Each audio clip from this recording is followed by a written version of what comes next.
From the 700 WLW Newsroom, here's Brian Combs.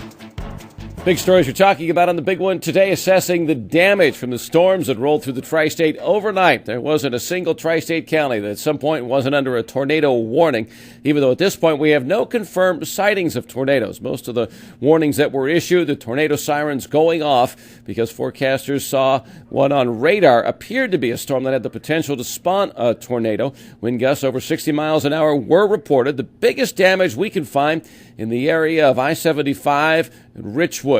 The rest up there suffering some damage. Also, damage reported at the Deer Trace Mobile Home Park, which is close by. No injuries reported from the storms. The weather investigators from the National Weather Service will be in that part of Boone County today, trying to determine if it was, in fact, a tornado that touched down or straight-line winds that did the significant damage there.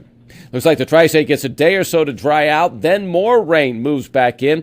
In fact, at the Storm Prediction Center in Norman, Oklahoma, they say this is a weather pattern the central U.S. and eastern U.S. is going to have to get used to for the next couple of weeks as we see these violent storms every other day or so. Flooding is a concern now across the tri-state. The Little Miami River's out of its banks in Waynesville. Great Miami is flooding Miamitown. At this point, though, looks like the Ohio River is going to stay within its banks, maybe crest around 51 feet this weekend. That still could cause some problems, though, around Old Coney in the East End and along Riverside Drive in Covington. Did he really steal the shirts? Cincinnati Reds pitcher Mike Leake may not have taken them, according to the latest reports on this story. Channel 9's Denny Jansen says he has a reliable source that tells him that Leake paid for the shirts and was going to Macy's Monday to exchange them. An even exchange, Jansen calls it. What isn't clear is whether or not Leake talked to anybody in the store about the exchange and just helped himself to the 6 shirts, made the swap, then left. At this point, Jansen says there are negotiations underway to resolve this to everyone's satisfaction.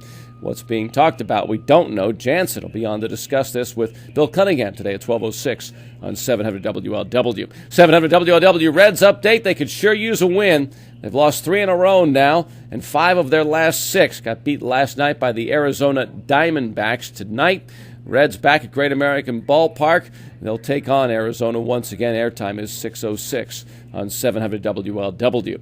Should the Cincinnati Reds have to coordinate things when they hire off-duty cops to work a detail at the stadium, or Kroger, or any other local private company? The way it works right now, the city of Cincinnati takes care of booking their officers for the off-duty events. However, the city doesn't get reimbursed in any way for the $1 million cost.